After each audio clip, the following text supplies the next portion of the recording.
itseoppinut erakoitunut taiteilija päätti harkinnan jälkeen astua myös TV-kameran eteen. Ajankohtainen kakkonen esittelee nyt patsastarhurin, jonka elämän tehtävänä ovat puutarhahoito ja metsälipanssi.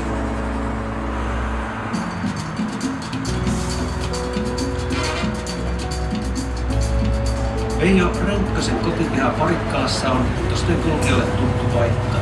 Täällä käy jopa 30 000 uteliasta vuosittain. Patsaspuiston tekijästä on tiedetty hyvin vähän.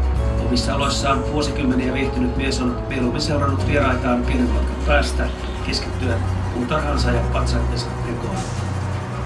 Joukatarha kielii harrastuksesta toinen.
Helsingissä, kun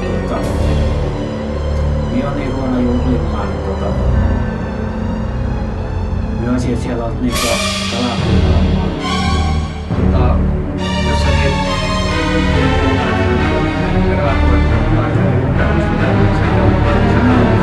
voiko se olla, kun minä olen missään yleisissä tilaisuuksissa tai sellaisissa niin juhlissa ja sellaisissa käynti? Ei niin kuin silleen ajatellut, että nyt olisi niin sinne, mitä ehkä oli.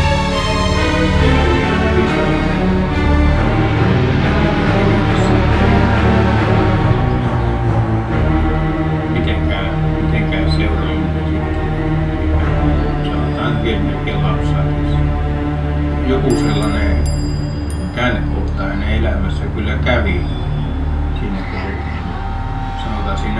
historian vaiheella, että ei hän sitten enää meidän kanssa ollut silleen. Koulustakin lähdettiin, että hän saattoi yksin sitten tulla pois koulusta. Kun tänne päinkin meitä oli sakkiin sitten tulossa, niin hän saattoi kyllä lähteä heti siitä ja yksinään kotiin, mutta ei ollut niin kuin meidän sakissa enää. Koska näihin päiviin sitten liittynyt joku tällainen, että ajattelin, että tämä on saanut tänä päin kiusaamisesta ihan tarpeeksi ja tällaista. Hän tykkäsi olla siellä yläkerrassa siihen aikaan pienessä kammarissa. Siellä nakutteli niitä. Hän kerran sai ne kahvikuppia milloin sinne ja pienet lapsuudesta mieleen ja hän niitä rikkoi ja teki niitä. Varmaan ne on niitä ensimmäisiä niitä. Mikä sitten rupesi tuottamaan vähän vaikeuksia. Minkälaisessa? No ei me niistä halua oikein kertoa.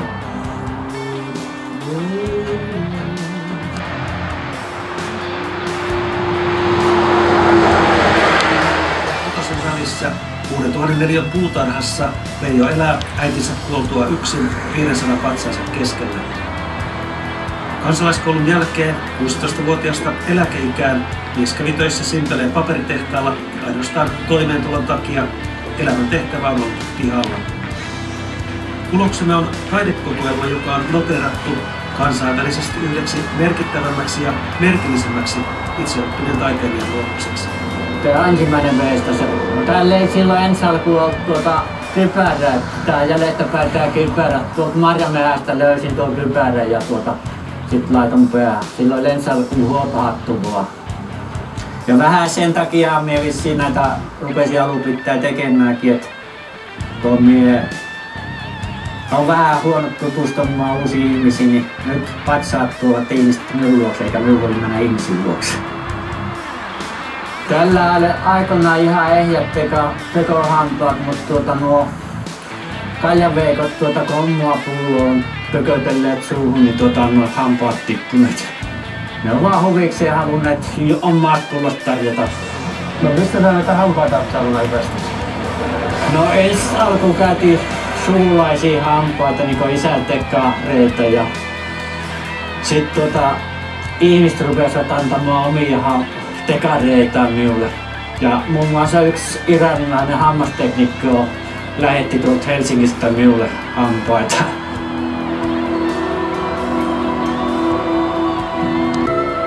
Muiston laajimman kokonaisuuden noin 250 joogaajaa Veijo teki yhdessä itsensä kanssa useassa 20 vuodessa. Niin, tämä ryhmä läksi siitä omasta joogaharrastuksesta. Tosiaan, joogatessa tuntee vielä itseänsä nuoreksi ja retvakas ja samoin kuin Luijassa.